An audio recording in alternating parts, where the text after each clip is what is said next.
Well, hello guys, and here today on the Rusty Glove Box, I was going to show you a little progress I've been doing here on the Studebaker Champ.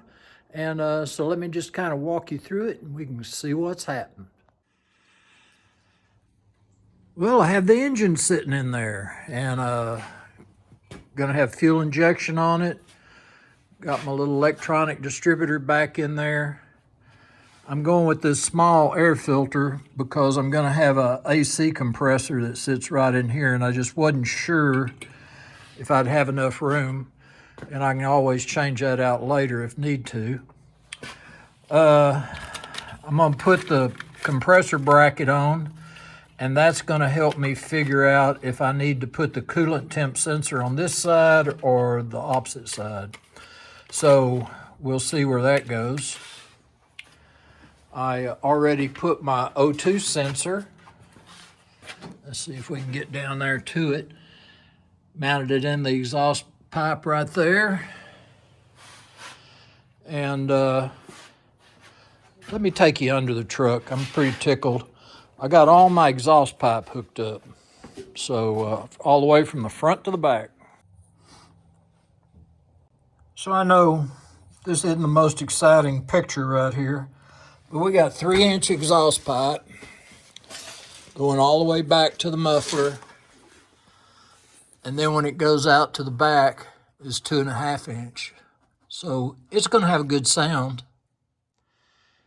Back under the truck, I wanted to give a little attention to it, the drive shaft.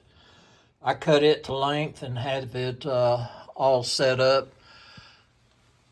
I'm going to change the differential angle a little bit, and I've got some new U-joints and a center carrier bearing coming.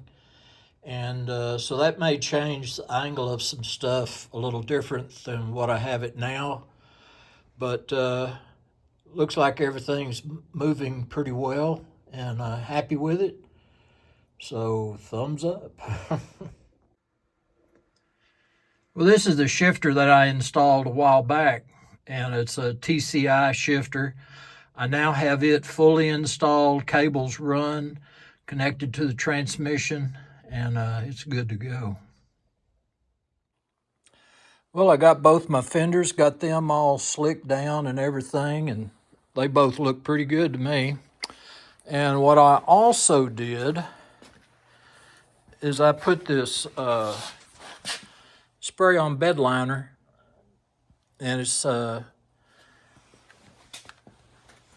I like the looks of it. Some people may not care for it much, but I like it. I like that textured look.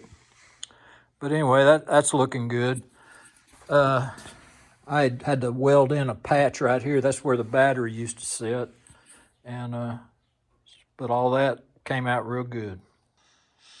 Well, I made a frame to hold my bed up, and that way I don't have to do any stooping. It's all, easy stand-up height and all that. And also that'll be easy to do a little bit of priming and all that.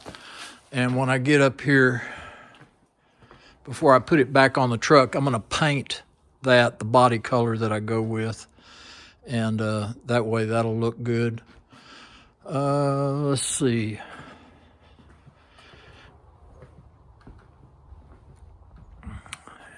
I'd got the floor out. And what I'm going to do is I'm going to get a piece of 4x8 diamond plate and put back there. I'm going to price it. In my mind, I think that's what I'm going to do. I